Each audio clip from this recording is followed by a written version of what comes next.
जो हमारे भाई और बहन हैं वो भी साथ आते हैं, तो 80 में से 80, एक दो की तो कोई ऊँच चूक हो सकती है।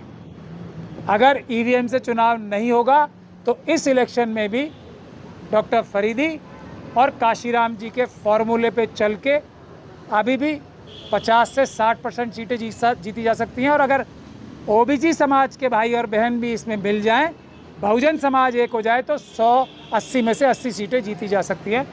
और काशीराम जी को सही श्रद्धांजलि एक तरीके से यही होगी कि इस समय सभी बहुजन अपने आपस में विरोध मिटा के, जिसकी जितनी संख्या भारी उतनी उसकी हिस्सेदारी के फॉर्मूले को दिल से अपना के, जिस भी समाज की, बहुजन समाज के जिस भी समाज की जिस भी सीट पर जिस समाज की संख्या भारी हो, उसे जिताने का काम करना चाहिए। नहीं तो आपस में भी दिल ख़राब होते हैं कि जिस समाज की जहां संख्या भारी है उसको टिकट ना देके किसी और को जो टिकट दिया जाता है, उससे भी बहुत आपस में रंजिश पैदा होती है। क्योंकि जीत होगी। और इस देश में ये याद रखना है, अभी इस देश में प्रहार किसका है? दो ही चीज़ों का बीच में लड़ाई चल रही है, एक अम्बेडकरवाद, दूसरा मनुवाद। वो मनुवाद जिसकी बुनियाद झूठी है, वो मनुवाद जिसकी बुनियाद पाप की है, उस मनुवाद का घड़ा भर चुका है और हमारा जो सच्चाई का घड़ा सामने आप सबके आ रहा है। और मैं अपनी सारी जितनी भी महिलाएं हैं उन सबको यही कहती हूँ कि हमें एक साथ होकर सशक्त होकर लड़ना है। इनके झूठे वादों के अंदर, इनकी झूठी हवाओं में नहीं आना कि विकसित नारी, जो ये विकसित भारत का एक सपना आपको दिखा रहे हैं, और वहीं पे एक पीएचडी की हुई महिला जो दिल्ली विश्वविद्यालय से पीएचडी की है, वो पकोड़े बेचने पे मजबूर हो गई।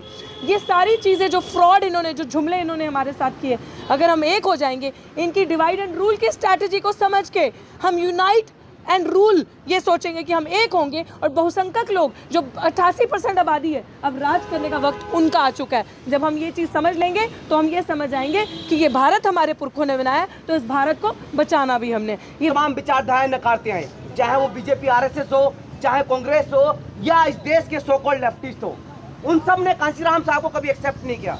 लेकिन कांशीराम साहब जब उनको संसद में उनके भाषण देने से रोक लिया गया तो कहते थे कि यहाँ तो रोक लोगे मुझे, लेकिन सड़कों पे क्या करोगे, वहाँ लोग सुनेंगे और वहाँ मैं अपनी बात कह के रहूँगा। आज जब इस कैंपस में तमाम तरीके के जातिवादी शोषण हो रहे हैं, अगर आज कांशीराम साहब जिंदा होते, एक सवाल मेरी तरफ से आप सबके बीच में, अगर कांशीराम साहब जिंदा होते तो इस देश का क्या माहौल होता, और आज जो पूरा देश चल रहा है उसमें उनकी जगह कहाँ होती? वो कहीं ना कहीं डॉक्टर रितु बनकर लड़ रहे होते।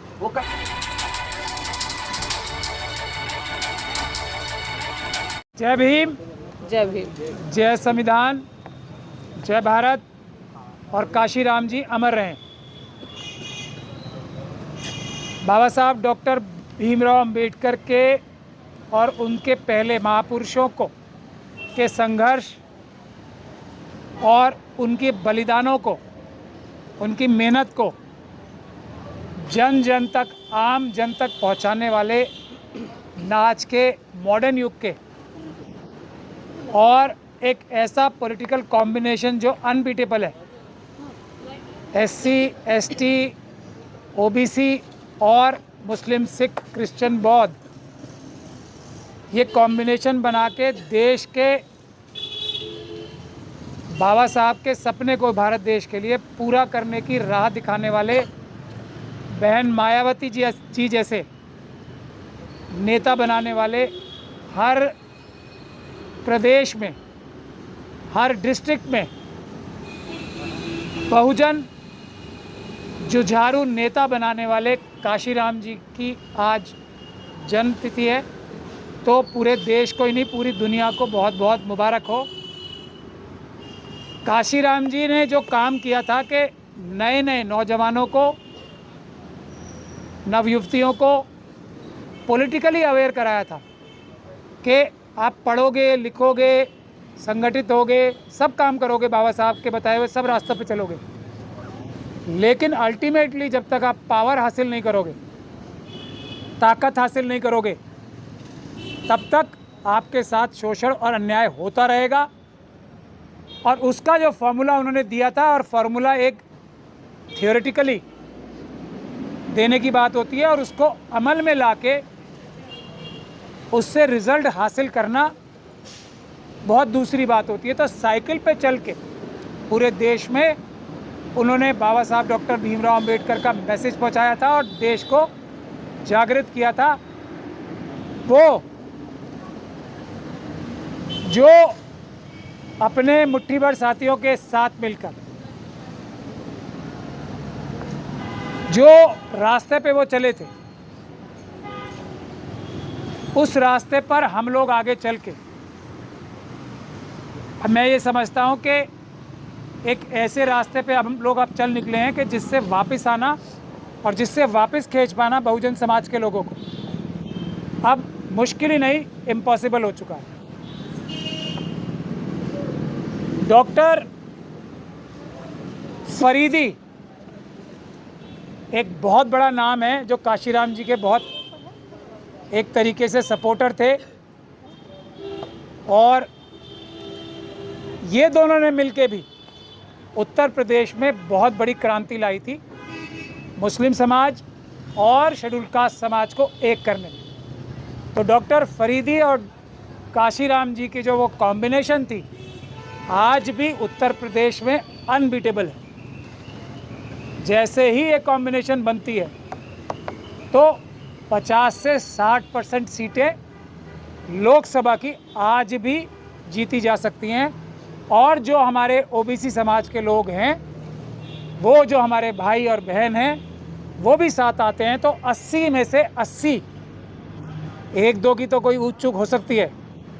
अगर ईवीएम से चुनाव नहीं होगा तो इस इलेक्शन में भी डॉक्टर फरीदी और काशीराम जी के फॉर्मूले पे चल के अभी भी 50 से 60% सीटें जीती जा सकती हैं। और अगर ओबीसी समाज के भाई और बहन भी इसमें मिल जाएं, बहुजन समाज एक हो जाए, तो 180 में से 80 सीटें जीती जा सकती हैं।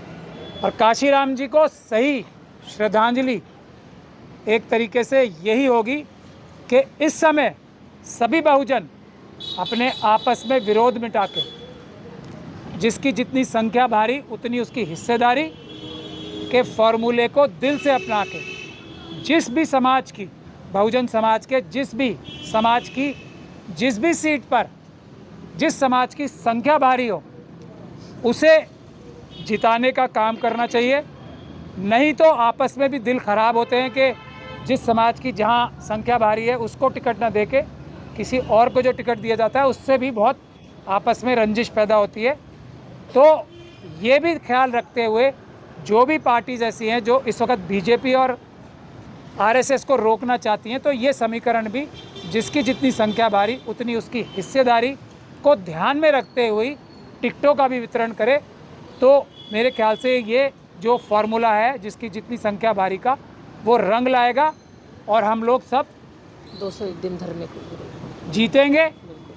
लेकिन संघर्ष फिर भी करना पड़ेगा, और संघर्ष की जो जीती जागती मिसाल है वो मेरे दोनों तरफ खड़े हैं हमारे साथी। ये 201 दिन बाद भी, और इसका भी कोई तोड़ वो नहीं है, ऑल्टरनेटिव नहीं है इसका भी कोई। अगर सब कुछ भी ठीक होगा थियोरेटिकली, ज़मीन पे लड़ने वाले सिपाही नहीं होंगे तो कोई कॉम्बिनेशन किताबी काम नहीं आता। तो इस वक्त ज़रूरत ये भी है जो लड़ने वाले एक्चुअल हैं, जो नाम के नहीं, जो ज़मीन पे लड़ के खून और पसीना बहा सकते हैं, जिनको पुलिस से डर नहीं है, असल में डर नहीं है, दिखावे का नहीं कि भीड़ में जाके कहीं खड़े हो जाए सामने और भाषण देने लगे, जो असल में डर नहीं है जिन लोगों को, ऐसे लोगों को भी चिन्हित करके मेरे ख्याल से पार्लियामेंट में ले जाने की जिम्मेदारी सभी non BJP non RSS parties की जिम्मेदारी है। और ये काशीराम जी को सबसे अच्छी श्रद्धांजलि भी हो। अब मैं गुजारिश करूंगा डॉक्टर ऋतु से, वो भी आज काशीराम जी के आंदोलन को, बाबा साहब डॉक्टर भीमराव अंबेडकर के आंदोलन को जो वो ज़मीन पे सच करके दिखा रही हैं, वो भी 2 शब्द बोले काशीराम जी। बहुत शुक्रिया सर। और सबको पहले तो इस दिन की बधाई। मैं बार बार ये कहूँगी कि कांशीराम जी हमारे बीच में अमर है। एक नारा सबने बहुत बुलंदियों से सुना है, कांशीराम तेरी नेक कमाई तूने सोती कौम जगाई। और आज ये उसी सोती हुई कौम जो जाग गई, ये उन्हीं की जीती जागती ज़मीरों वाले इंसान और उन्हीं की नस्लें आपके सामने खड़ी हैं, जिन्होंने ये समझा कि अगर लड़ाई लड़नी है तो सड़क पे आना होगा। जिस तरीके से हमारे महापुरुषों ने, मान्यवर कांशीराम जी ने सड़कों पे चलकर, चाहे वो पैदल हो, धूप में, नंगे पांव, गर्मी में, एसी की कंफर्ट की बिना परवाह किए समाज को एक किया। उन्होंने जाति को एक किया, जाति में लोगों को बांटा नहीं। उन्होंने इसीलिए आप सबको बहुजन बनाया। लेकिन वर्तमान का हाल ये है कि आज सरकारें क्या कर रही हैं कि जिस जातियां मिटाकर उन्होंने एक बनाया, बहुजन बनाया, उसी बहुजन को खिंड करके खिलाकर वो जातियों में बांटकर, आपको धर्मों में बांटकर नफरत फैला रही है।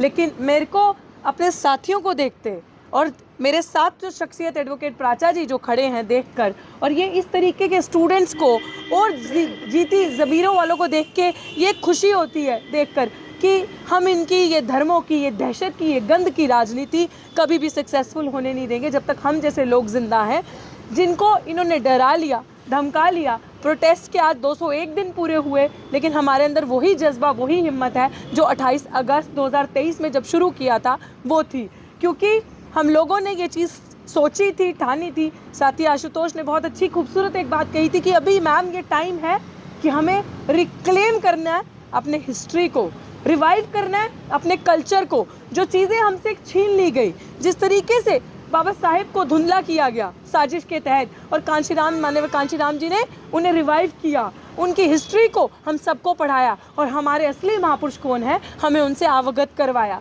हमें बताया कि ये है वो मसीहा जिन्होंने आपके लिए कुछ किया है। वही वक्त आ चुका है साथियों कि इतिहास, जो हमारा इतिहास किया गया, उस इतिहास को हम दोहराएंगे। वो लड़ाई जो बाबा साहेब के सपने थे उनको हम पूरा करेंगे। कांशीराम जी ने जो युग देखा, जो ये कहा कि जिन लोगों को चमचागिरी की आदत जवानी में पड़ जाती है वो फिर सारी उम्र दलाली में काटते हैं, उस चीज़ को हम मिटाएंगे। आपने देखा दिल्ली विश्वविद्यालय में डॉक्टर ऋतु आपके सामने 201 दिन से लगातार अपनी लड़ाई उसी हिम्मत से लड़ रही है, लेकिन जो लोग उस समाज के हैं, मेरे समाज के हैं, वो क्या कर रहे हैं? वो चमचागिरी, दलाली, गुलामी, चाटुकारिता में मगरूर हैं। उनकी किताब थी चमचा युग, अगर आप उनको पढ़ेंगे तो उसके चेहरे आपको इस दिल्ली विश्वविद्यालय में हर दिन चमचागिरी करते इन आरएसएस वालों की नज़र आएंगे। लेकिन साथियों, मुझे ये लगता है कि ये आज भी हम दिल्ली विश्वविद्यालय में उसी बुलंदी से खड़े हैं। इन्होंने हमारे पे हर अटैक करके देख लिया, हर तरीके से हमारी जुबान बंद करवा के दिखा ली।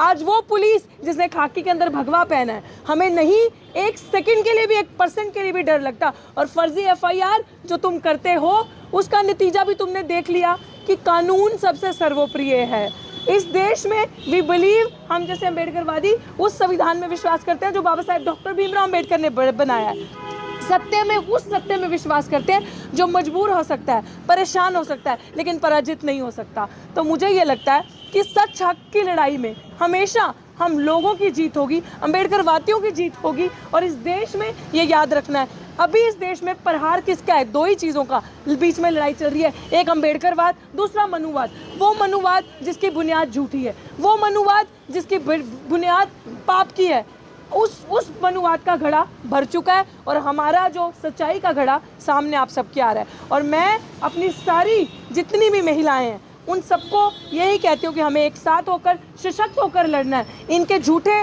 वादों के अंदर, इनकी झूठी हवाओं में नहीं आना कि विकसित नारी, जो ये विकसित भारत का एक सपना आपको दिखा रहे हैं, और वहीं पे एक पीएचडी की हुई महिला जो दिल्ली विश्वविद्यालय से पीएचडी की है वो पकोड़े बेचने पे मजबूर हो गई। ये सारी चीज़ें जो फ्रॉड इन्होंने, जो जुमले इन्होंने हमारे साथ किए, अगर हम एक हो जाएंगे, इनकी डिवाइड एंड रूल की स्ट्रैटेजी को समझ के हम यूनाइट एंड रूल ये सोचेंगे कि हम एक होंगे, और बहुसंख्यक लोग जो 88% आबादी है, अब राज करने का वक्त उनका आ चुका है। जब हम ये चीज़ समझ लेंगे तो हम ये समझ आएंगे कि ये भारत हमारे पुरखों ने बनाया, तो इस भारत को बचाना भी हमने, ये विश्वविद्यालय हमारे, इन विश्वविद्यालयों को बचाना भी हमने। और इसी के साथ मैं ये कहूँगी कि बाबा साहेब भी अमर रहेंगे, माननीय कांशीराम भी अमर रहेंगे। 23 तारीख को शहीद भगत सिंह का दिन आ रहा है, हमारे बीच में हमेशा शहीद आजम भगत सिंह भी इसी तरीके से बुलंदियों से अमर रहेंगे। और इन्हीं नारों के साथ हम अम्बेडकरवादी फैसला लेते हैं कि इन चोरों की सरकार को इस देश से भगा कर रखेंगे। शुक्रिया साथी आशुतोष।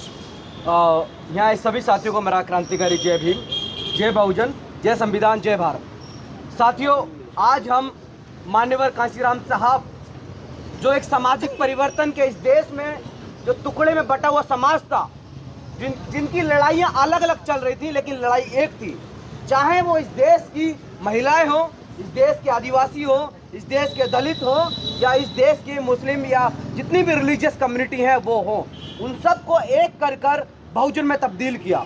एक ऐसे रेवोल्यूशनरी की बात करेंगे जिन्होंने तमाम चीज़ें एक छोटे से रूपनगर पंजाब से निकलकर पूरे देश में एक नीली क्रांति का आह्वान दिया और उसको ग्राउंड से संसद तक इम्प्लीमेंट करके रहे। साथियों, आज उनका 90वां जन्म दिवस है। इस जन्म दिवस पर तमाम चीज़ों को याद करना बेहद ज़रूरी है जो कांशीराम साहब ने अपने वक्त में की थी, क्योंकि बार बार हम चीख कर हर पॉलिटिकल पार्टी जो खासकर बहुजन पार्टी है वो कांशीराम साहब को याद करते हैं, लेकिन कांशीराम साहब का जो आइडिया था कि हम सब बहुजन एक होकर अपनी लड़ाई मजबूत करें, हम सब बहुजन जितना हम अपने भाषणों में बात कहते हैं उतना ही ग्राउंड पर बात करें और उस चीज़ को इस सरकार की आंख में आंख डालकर इम्प्लीमेंट कराने की शक्ति रखें। साथियों, कांशीराम साहब कहते थे कि सामाजिक न्याय ये तो बहुत छोटी चीज़ है, हम सामाजिक परिवर्तन चाहते हैं, क्योंकि सामाजिक न्याय में अब अच्छी गवर्नमेंट है तो वो आके सामाजिक न्याय दे देगी, लेकिन कल को बीजेपी आरएसएस जैसे लोग आ गए तो वो सामाजिक न्याय को बदल देंगे। इसलिए हम सामाजिक परिवर्तन चाहते हैं, सोशल ट्रांसफॉर्मेशन चाहते हैं। उसी की लड़ाई लड़ते हुए वामसेव का गठन हुआ और तमाम ऐसे लोगों को इस देश में राज करने लायक बनाया जिनको तमाम पॉलिटिकल पार्टी तमाम विचारधाराएं नकारते हैं, चाहे वो बीजेपी आरएसएस हो, चाहे कांग्रेस हो या इस देश के सो कॉल्ड लेफ्टिस्ट हो। उन सब ने कांशीराम साहब को कभी एक्सेप्ट नहीं किया, लेकिन कांशीराम साहब जब उनको संसद में उनके भाषण देने से रोक लिया गया तो कहते थे कि यहाँ तो रोक लोगे मुझे, लेकिन सड़कों पे क्या करोगे, वहाँ लोग सुनेंगे और वहाँ मैं अपनी बात कह के रहूँगा। आज जब इस कैंपस में तमाम तरीके के जातिवादी शोषण हो रहे हैं, अगर आज कांशीराम साहब जिंदा होते, एक सवाल मेरी तरफ से आप सबके बीच में, अगर कांशीराम साहब जिंदा होते तो इस देश का क्या माहौल होता और आज जो पूरा देश चल रहा है उसमें उनकी जगह कहाँ होती। वो कहीं ना कहीं डॉक्टर रितु बनकर लड़ रहे होते, वो कहीं ना कहीं महमूद प्राचा बनकर इन तमाम सड़कों पर अपनी आवाज़, उन तमाम शोषितों की आवाज़ उठा रहे होते, वो कहीं ना कहीं विश्वविद्यालय में उन क्लासों से निकले छात्रों को आवाज़ बनकर लड़ रहे होते कि जब शिक्षा की बात आएगी, जब महिलाओं की बात आएगी, जब प्रोफेसर को निकाल दिया जाएगा, जब संसद में तमाम उन जो चुने हुए लोग हैं उनको बाहर निकाल खदेड़ दिया जाएगा, तब हमारे लोग क्या करेंगे। तो साथियों, हम बार बार कहते हैं कि इस देश के लोकतंत्र को बचाना बेहद जरूरी है, कांशीराम साहब के आइडिया को बचाना बेहद जरूरी है, या अंबेडकर साहब के आइडिया को बचाना जरूरी है। अंबेडकर को इस देश ने पूरी तरीके से भुला दिया था, लेकिन बाबा साहब को दोबारा इस नॉर्थ के कश्मीर से कन्याकुमारी तक रिवाइव किया, उनको जिंदा किया। उस देश के तमाम लोगों में, इस देश के एक छोटे से गांव से लेकर बड़े शहर तक उस चीज़ को, अंबेडकर के आइडियाज़ को उन तमाम सोसाइटी तक ले गए। साथियों, हम लोग आज उनके 90वें जन्मदिन पर उनको याद करते हुए इस समाज को, इन तमाम पढ़े लिखे वर्ग के, तमाम उन दलित, आदिवासी महिलाओं, मुस्लिम, सिख, ईसाई, बहुत जो भी रिलीजियस माइनॉरिटी है, उन सबको एक संदेश देना चाहते हैं कि आप लोगों को बेहद ज़रूरी है कांशीराम साहब के आइडिया को इम्प्लीमेंट कराने की, उनके आइडिया पर चलकर इन सड़कों पर अपनी बहुमत जमाने की। साथियों, एक नारे के साथ मैं उनका अपनी बात ख़त्म करता हूँ कि कांशीराम साहब कहते थे कि जिसकी जितनी संख्या बारी उसकी इतनी हिस्सेदारी। तो जितनी भी पॉलिटिकल पार्टीज हैं आज जितना बड़ा एजेंडा लेकर घूम रहे हैं कि हर जगह दलितों को जगह दे रहे हैं, वो सिर्फ और सिर्फ कांशीराम साहब की वजह से। जय भीम, नील सलाम। मैं आखिर में 3 जो हमारे आने वाले प्रोग्राम है उसके बारे में बता के अपनी बात ख़त्म करूँगा। आप सब लोगों को जय भीम बोलूँगा और अस्सलाम वालेकुम बोलूँगा। पहले 17 तारीख को 12 बजे gate number 4 Patiala house court, Sunday वाले दिन हम लोग सब डॉक्टर रितु के बहुत ही बढ़िया पकौड़े, पीएचडी पकौड़े वाली डॉक्टर रितु के बहुत ही बढ़िया पकौड़े, पीएचडी लोगों को, पढ़े लिखे लोगों को पकौड़े बनाने के लिए मजबूर करने वाले और पकौड़े बनाने की सलाह देने वाले कि पढ़ाई लिखाई करके पकौड़े बेचो, वो भी तो रोज़गार है, उनको पकौड़े खिलाने जाएंगे 12 बजे पटियाला हाउस गेट नंबर 4 से आने वाले रविवार, संडे को आप सभी लोगों को आमंत्रित करते हैं। दूसरा, 18 तारीख को मंडे को ज़्यादातर वकील gate number D supreme court 3 बजे सुप्रीम कोर्ट ऑफ इंडिया के बाहर वकील और दूसरे बुद्धिजीवी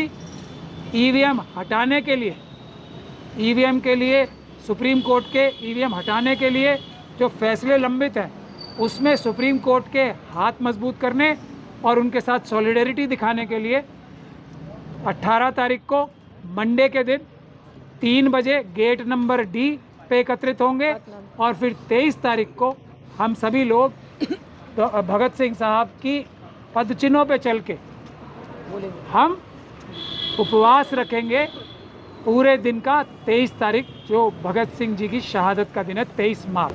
बहुत बहुत शुक्रिया। बहुत शुक्रिया। बाबूजी बोल दो। जय। दो हमारे महमूद बादशाह जी जो हमारे बड़े आका है, हमारे एक छत्र छाया है, और हमारे बहन रितु जी, आशुतोष जी और बाकी हमारे साथ जो भी हमारे क्रांतिकारी भाई आए हैं। साथियों, साहब काशी राम जी को हमें जब भी उनका कोई भी दिन आता है हम याद करते हैं। इसीलिए याद करते हैं कि उनकी बहुत बड़ी कुर्बानी है, और कुर्बानी इतनी है कि उन्होंने दलित समाज को एक बोलने का दर्जा दिया। बाबा साहब के बाद जो है साहब काशी राम जी का नाम आता है। मैं ज़्यादा ना कहते हुए यही कहूँगा कि सबको आज का जो दिन है, आज उनका जन्मदिन बनाया जा रहा है। पूरे देश के अंदर नखलों से लेके जहाँ भी दलित समाज के लोग साहब काशी राम को मानते हैं, वहाँ उनका बड़े धूमधाम से जन्मदिन मनाया जा रहा है।